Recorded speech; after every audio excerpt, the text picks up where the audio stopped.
What's up, guys? If you're not subscribed, please subscribe. Also, please smash that like button on the video and enjoy the show.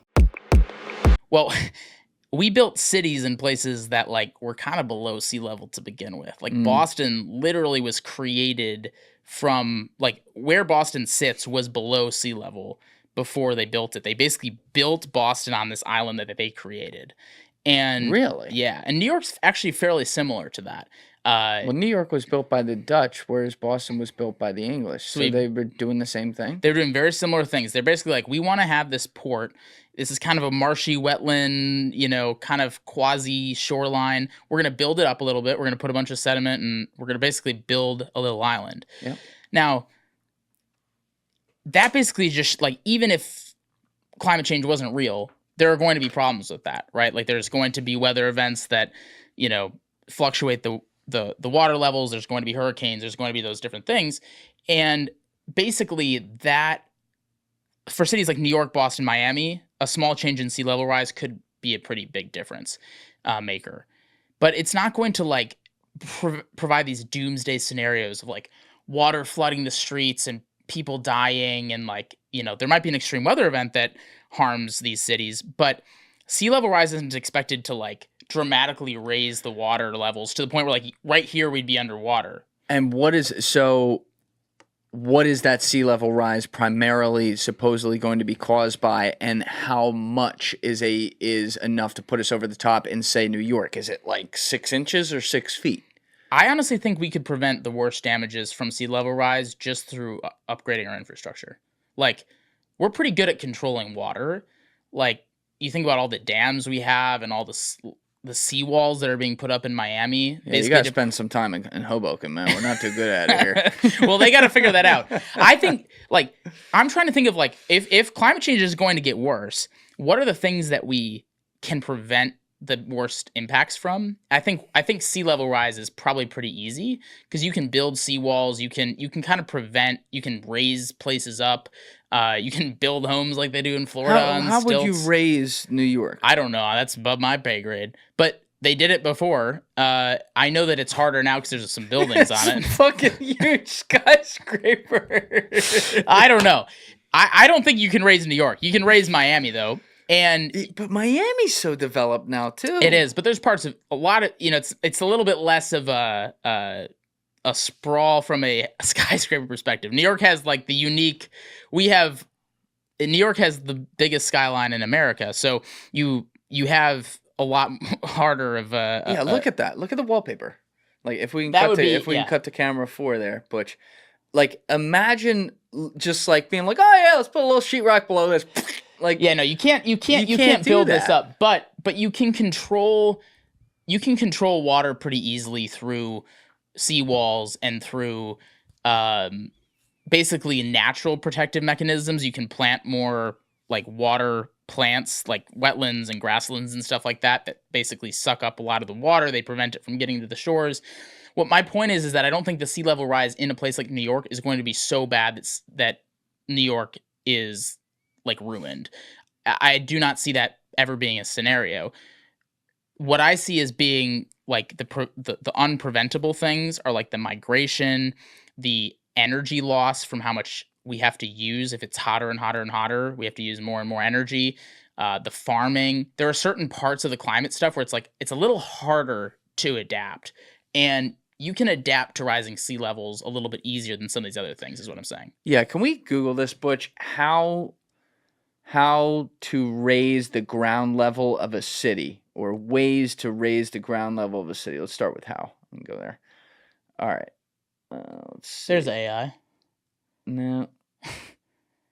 No, that's not going to give us what we want. Go down a little bit. Best way to increase ground level. No. Do ways to raise city. Is it to get above sea level? Should we say that? Like, yeah, let me look up to get above ways to raise a city to get above sea level. Yeah, let's try that. See what we got. All right, reclaim low-lying land in the city. This uses a technique known as cut and fill to move soil or rock to low-lying areas, raising the ground for development. Here we go. Well, I got it. Okay. So this is from the city of New York. There's 3 options. build flood walls, which is what I was saying. There's like basically these, walls you can build. Can we Google flood walls just so we can see what that looks like? You can restore shoreline habitats because that also helps a lot. What does that mean in English? Basically the natural ecosystems that are. Yep, there it is. There's the flood wall. Walls. Okay, but go basically ahead. Barriers. It's like building the wall on the southern border, but for the you're telling the ocean you can't come into the city. We're gonna build a wall. It's gonna be great. No water. No water. That's what you should have told Jared. Be like, listen, we're gonna build a great wall around New York. He'd be fucking on the trail today. We just met with someone great this morning. And Mar-a-Lago. He wants to build a wall around Mar-a-Lago. I said yes. We're gonna build.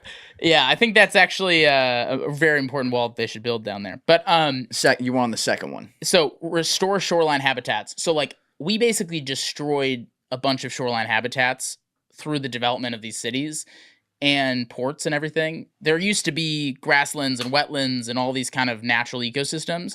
Those prevent sea level rise substantially because it's basically a natural seawall, and it prevents sea level rise from kind of getting with like a extreme storm. It's an extra barrier of entry for that. So storm. Like down the shore, which is a phrase we have here in New Jersey. I don't know if you know that one, but like the whole Jersey shoreline. Isn't there an accent with that statement? Down the shore? It depends where you are in the state. But yes, there is. So you could be up in the northern Jersey shore by like Long Branch, Asbury Park, or you could be down at the southern Jersey shore like Ocean City, Sea Isle, Avalon, down to Cape May. It's all the same idea. They're right along the line. You have Long Beach Island in there as well, which is even worse because it's literally like an island. But like they have very big beaches at a lot of these places, not all of them, where the beaches are long, meaning like the houses are way back off the beach. But what they do, like in Ocean City, it's like this.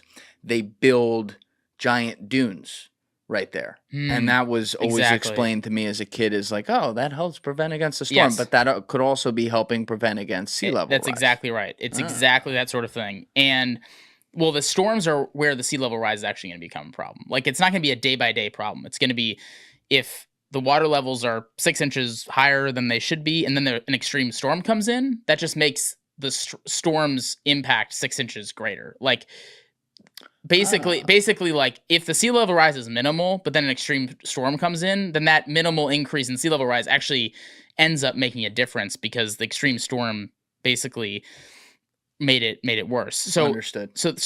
So restoring shorelines, building flood walls, and then the last one is design infrastructure with materials that absorb water, such as permeable pavement. So what they've done in a lot of cities is basically create infrastructure to filter the water out, like better drainage, better pavement that like soaks up water.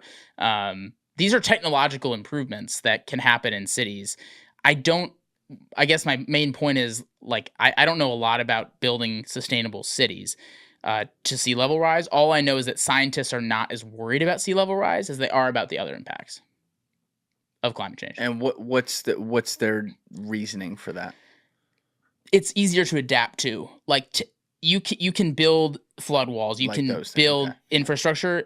Telling a farmer that they have to move north every year because the weather's getting a little bit warmer is like not easy. Got it. So they're more concerned with how to control what the actual environment feels like every day rather than some of the effects maybe we see. Right. And physically. Like if you can also move, like in the worst case scenario, right? Miami is uninhabitable for some reason. I don't think it gets to that point, but let's just say it is. People can move. Like it's harder to, with the food that we rely on, to keep telling people to move north. If people don't want to live near a place where there's sea level rise, you could relocate to like, I don't know, Wisconsin. Yeah. And that wouldn't be ideal because it's expensive and you're telling people they can't live where they live. But like as a societal problem, that's a lot less severe than where are we getting our food from? Or why are there so many people coming into our country that we can't account for, that we don't have enough resources for? Or how do we maintain a electrical grid to power our homes that now we're using 1.5 times as much energy for because of increased temperatures? Those things are harder to adapt to than something on the coast even though it may seem like it's hard to adapt to, it's not compared to those things. Thank you for watching the video, guys. If you haven't already subscribed, please smash that subscribe button and check out this clip's full podcast episode by clicking here or in the description below.